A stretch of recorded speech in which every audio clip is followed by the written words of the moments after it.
Cordial saludo, compañeros y tutor. Paso 4, colaborativo, diseño de proyectos de investigación. Tarea 4, resignificar, refinar, profundizar y contextualizar el conocimiento de la unidad 3. A cargo de Claudia Yolanda Suárez, Dagoberto Loaiza, Juan Esteban Benavides, Eduardo Julián Salinas y Oscar del Toro. Objetivos: utilizar una serie de estrategias cognitivas que permitan resignificar, refinar, profundizar y contextualizar el conocimiento de la unidad 3 del curso Diseño de Proyectos de Investigación. Analizar la estructuración y las conceptualizaciones propias de los diseños de proyectos experimentales con la finalidad de diferenciarlos de la metodología de la investigación. Realizar dinámicas grupales basadas en la comunicación y que permita contextualizar lo aprendido a lo largo del curso. Siguiente. Punto 5. consiste en explicar la simbología que se utilizan en los diseños experimentales, como son los experimentos verdaderos y cuasi experimentos. Y se debe diseñar una tabla para comparar los anteriores diseños experimentales. En la simbología utilizamos la letra R como que significa que los sujetos han sido elegidos al azar. La letra G, que es el grupo de sujetos o casos, estos se pueden identificar por subíndices, G1, G2, G3. La letra X, que es el tratamiento, estímulo o condición experimental, acá también se trata de índices X1, X2, X3. La O, que es una medición de los sujetos en un grupo, es una prueba de observación. Si esta está antes del estímulo tratamiento, es una prueba. Si está después del estímulo tratamiento, es una postprueba. La línea, que significa la ausencia del estímulo, es nivel 0 en la variable independiente, indica que es un grupo de control o de registro. En el diseño experimental encontramos la tabla con el grado de control, la definición y las características. El preexperimento tiene un grado de control bajo, su grado de control es mínimo. Este diseño no cumple con los requisitos de un experimento puro. En algunos casos hay presencia de grupo de control. En un cuasi experimento, el grado de control es moderado, manipula deliberadamente al menos una variable independiente para observar su efecto sobre una o más variables dependientes. En esta hay una presencia de control, hay una presencia de grupo de control. En el experimento verdadero, el grado de control es alto. Estos son aquellos que reúnen los dos requisitos para lograr el control y la validez interna. En este experimento hay presencia de grupos de control, se realiza elección aleatoria de los sujetos a los grupos, asignación aleatoria de tratamientos a grupos.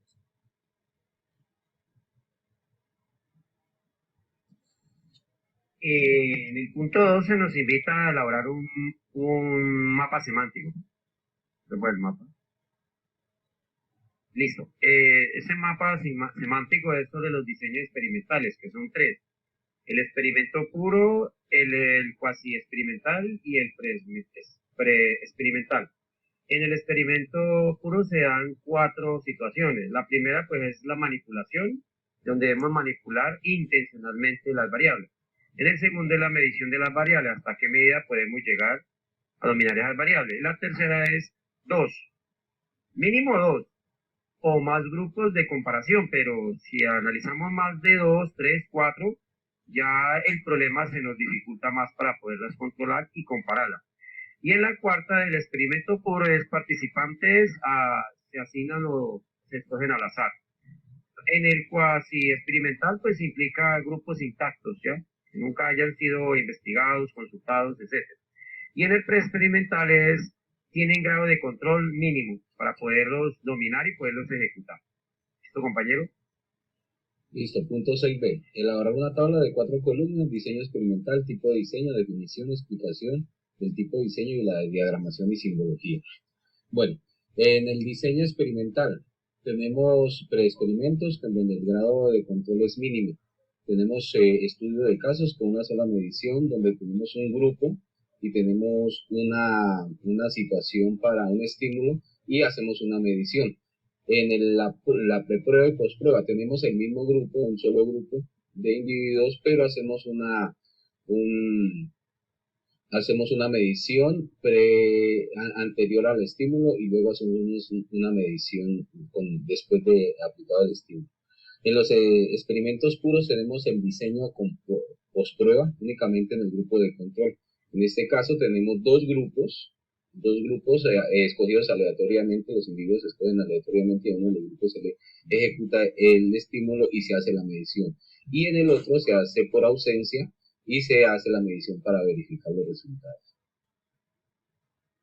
En el diseño con prueba y posprueba en dos grupos de control, tenemos los dos grupos escogidos al azar, en los cuales a los dos se le hace una medición previa al estímulo y luego se hace la medición después del estímulo para mirar cuáles son los resultados. Uno con estímulo y otro sin estímulo.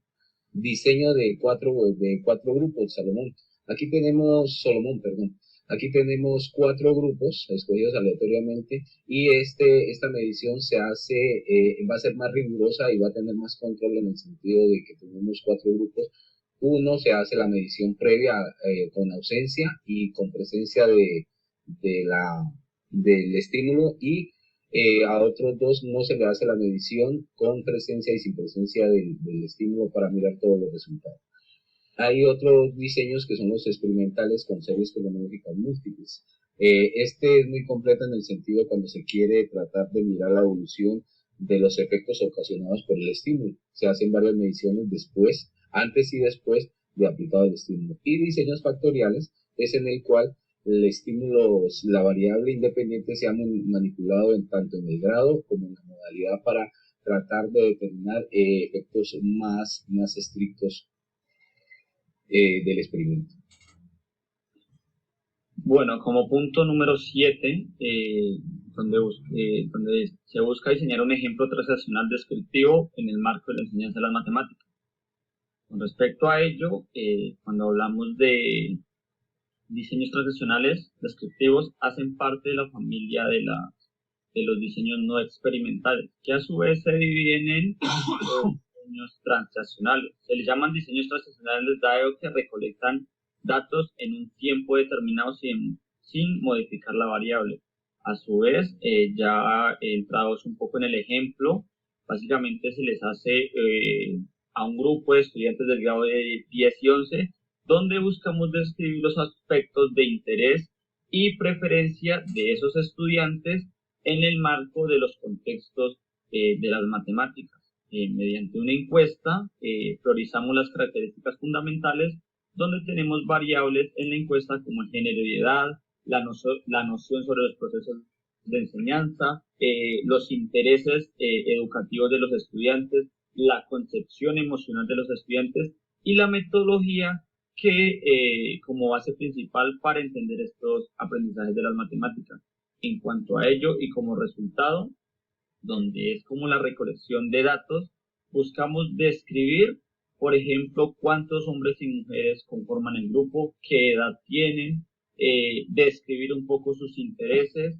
A su vez, todos estos resultados buscamos es recolectar datos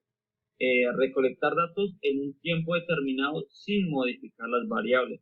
Todo esto se hace con el fin de obtener datos para construir estrategias en torno a las matemáticas, a modo de descripción. Punto 7b. Diseño una investigación que abarque un diseño experimental y uno no experimental. Aquí por cuestiones de tiempo, como son 2 ejemplos y aprovechando las herramientas que nos proporciona Sway, pues podemos subir el siguiente video. No tiene audio.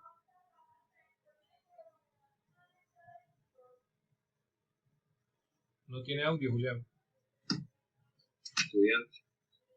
Hay una sesión de preparación donde se establecen las pautas, el objetivo, el modelo, la herramienta de recolección y análisis de datos. Se establece un cronograma. Sí, audio. Participantes, grupo 1. Este grupo utiliza simuladores como complemento para realizar las actividades y obtener resultados. Grupo 2.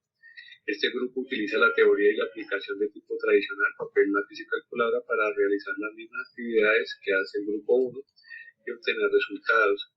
Igual igual número de participantes en cada grupo.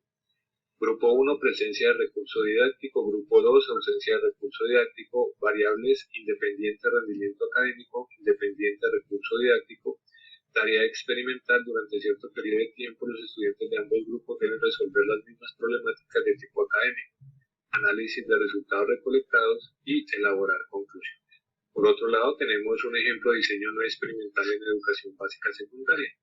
Esta investigación va a ser de tipo documental, donde se genera una pregunta: ¿por qué los estudiantes de octavo grado le temen al álgebra? Hay una hipótesis: el temor al álgebra, sin saber de qué se trata, es una problemática generada por el entorno. Va a haber una metodología donde se va a seleccionar el material, fuentes de información que pueden ser impresas, electrónica, gráfica, audiovisual. Se va a revisar el material para ver qué se necesita, qué material nos sirve y cuál no. Organización de ese material, análisis de datos de lo que nos sirvió ese material bibliográfico y generar conclusiones. Gracias. Bueno, muchas gracias por su atención. Gracias. Podemos de pronto tirar la conclusión que teníamos como grupo que hemos analizado desde que empezamos el curso.